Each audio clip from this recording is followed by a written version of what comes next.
Prabu Kian Santang sangat populer di tanah Sunda.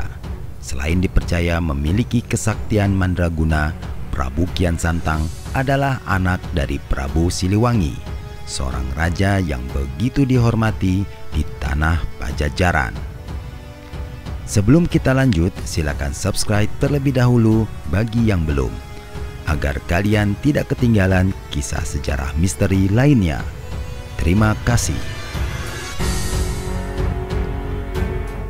Prabu Kian Santang berubah namanya menjadi Sunan Rahmat setelah ia memeluk agama Islam dan menyebarkan Islam ke seluruh tanah Pajajaran.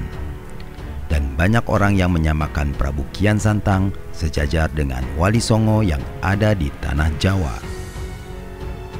Konon katanya, Prabu Kian Santang terakhir kalinya menetap di Godok, daerah Garut, Jawa Barat, hingga Prabu Kian Santang wafat.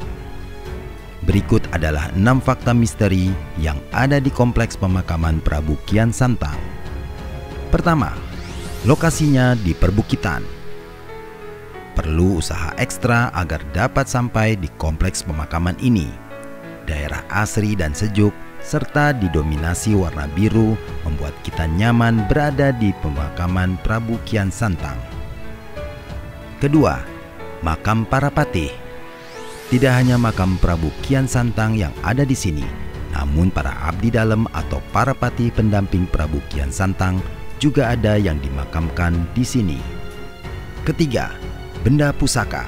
Ada beberapa benda-benda pusaka peninggalan Prabu Kian Santang seperti golok, keris, dan benda keramat lainnya yang biasa dimandikan setiap 1 tahun sekali. Keempat, makam Prabu Kian Santang terkunci. Untuk masuk ke makam utama Prabu Kian Santang tidak bisa sembarang waktu. Makam utama ini hanya dibuka 1 tahun sekali saja.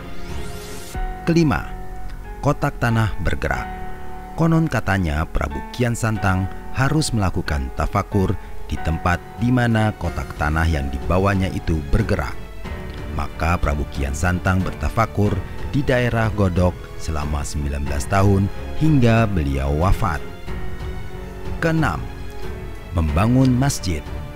Tidak jauh dari kompleks pemakaman Prabu Kian Santang ada sebuah masjid yang diyakini dibuat oleh Prabu Kian Santang. Wallahu alam.